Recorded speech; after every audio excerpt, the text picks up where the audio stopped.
Hello everyone. So today's lesson is about three different types of pronouns: the indefinite, the possessive, and the interrogative pronouns. So before we discuss these three types of pronouns, first we'd like to have a quick and short review of what pronouns are in general.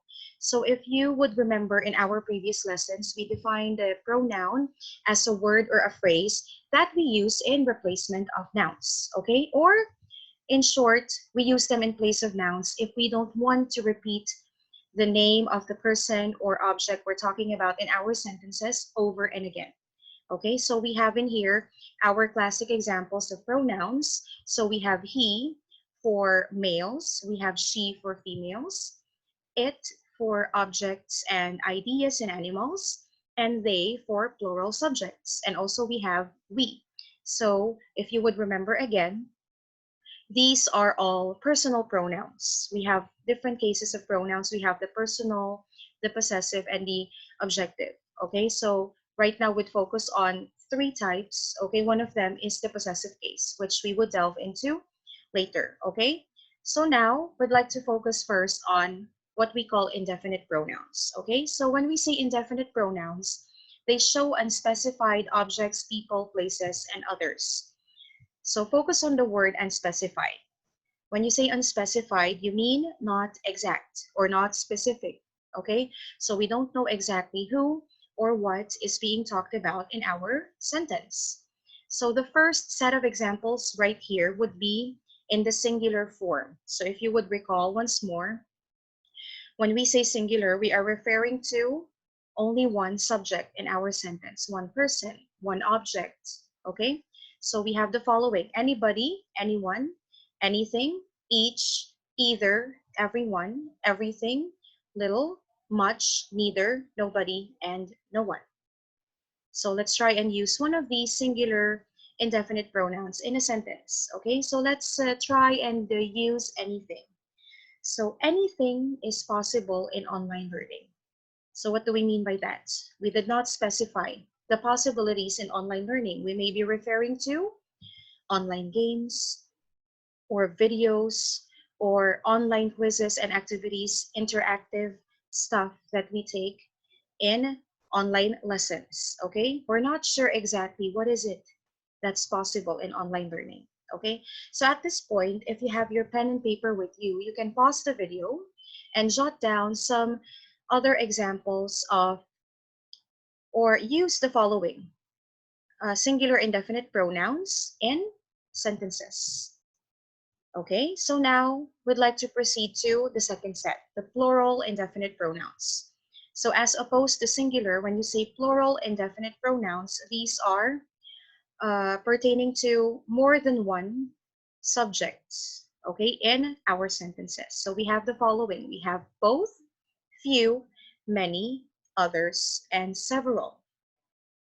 Okay, so let's try and use one of these plural indefinite pronouns in a sentence. How about both? So when we say both, we are referring to two subjects, okay?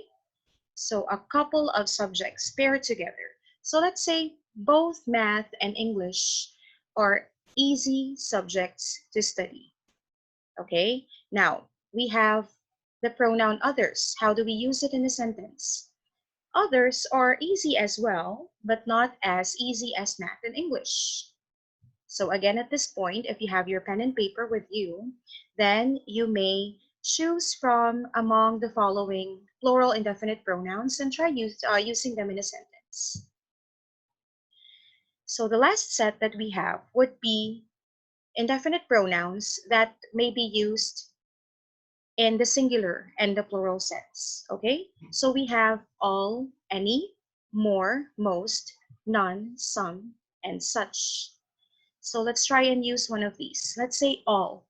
Okay, so all, when you hear or when you see the word all, automatically maybe you would think of plural because you are referring to many persons or many objects, okay, when you say all.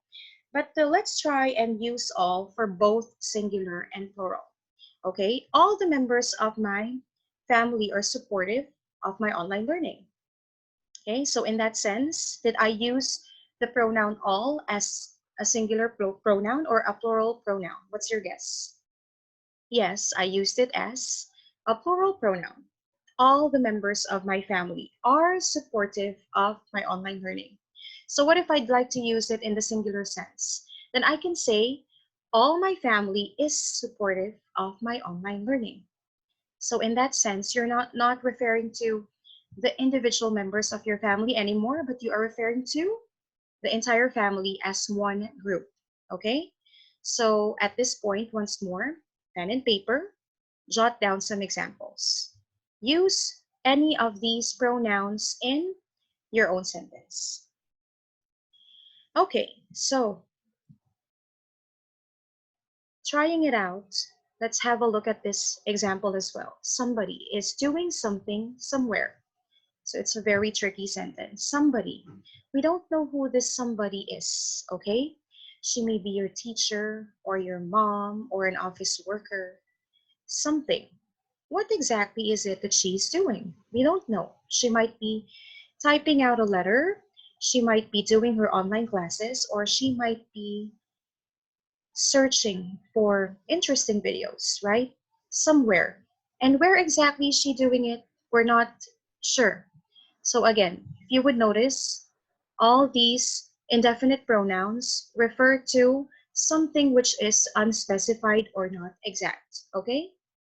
So since this is a new concept for most of you, let's try and have some other examples, okay? So again, pen and paper, get ready. We have in here some pictures that you can use for you to be inspired to write your own sentences, okay? So we have the first picture right here. What do you think is Mr. Bear searching for? Okay, Mr. Bear is searching for something in his iPad. So which indefinite pronoun did I use in there? Yes, I used the indefinite pronoun something. Okay, next one. Mr. Elephant is going somewhere. We don't know where, but he knows where he's going. So which indefinite pronoun did I use in that sentence? Yes, I used the pronoun somewhere. Okay, last one. Is anyone even really afraid of zombies? So which indefinite pronoun did I use?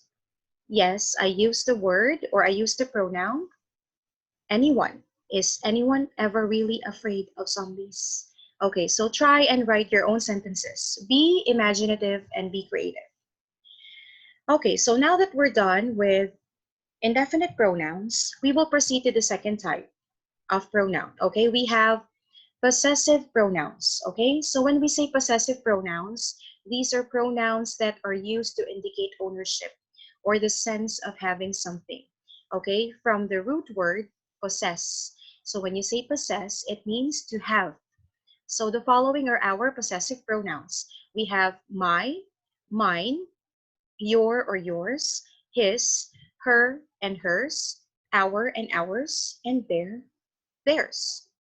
Okay, so let's try and use one of these or some of these examples, some of these possessive pronouns in our own sentences. Let's say, my headphones are very useful in listening to reading A to Z recordings. Okay, so which pronoun did I use in there? Yes, I used my. Okay, you can also say these headphones are mine. Okay, so how exactly are they different? Usually, when you use my, the object that you own comes after the pronoun, okay? My headphones, right? If you use mine, usually but not in all cases, that object which you own comes before the pronoun. Let's say the headphones are mine or these are mine, okay? Same with all the others in here. So if you have your S form of the pronoun, usually the object that you own would come before the pronoun itself. But if you have the base form of your pronoun, then the object that you own comes after the pronoun itself. Okay? Let's have another example. His magnifying glass was very useful for our science experiment. So I used two pronouns in that sentence. I used his magnifying glass, and our science experiment. Okay? Last one. Their suitcase was very heavy because it contained a lot of materials for school. Okay, so I use the pronoun there. Okay, I can also say this suitcase is theirs. Okay, so now I know that you're all familiar with possessive pronouns. It's very common. We'll proceed now to the last type of pronoun, which is the interrogative pronoun. Okay, so interrogative pronouns are used to ask questions from the root word interrogate, which means to ask. Okay, so we also use interrogative pronouns in relative clauses, but we'll get into that in another lesson. Right now, we would like to focus on the most basic use of interrogative pronouns, which is asking questions. Okay, so we have the following: who, whom, whose, which, where, when, why, what, and how. So this is very basic also. You know that, of course, what usually would refer to objects, okay? Whom, whose, if you're referring to people, and of course there's who. Which, if there's a choice or an option presented. Where for place, when for time, why for reason, and how for method, okay? For example, how in the world is an athlete doing gymnastics here in the middle of the desert? Okay, and another.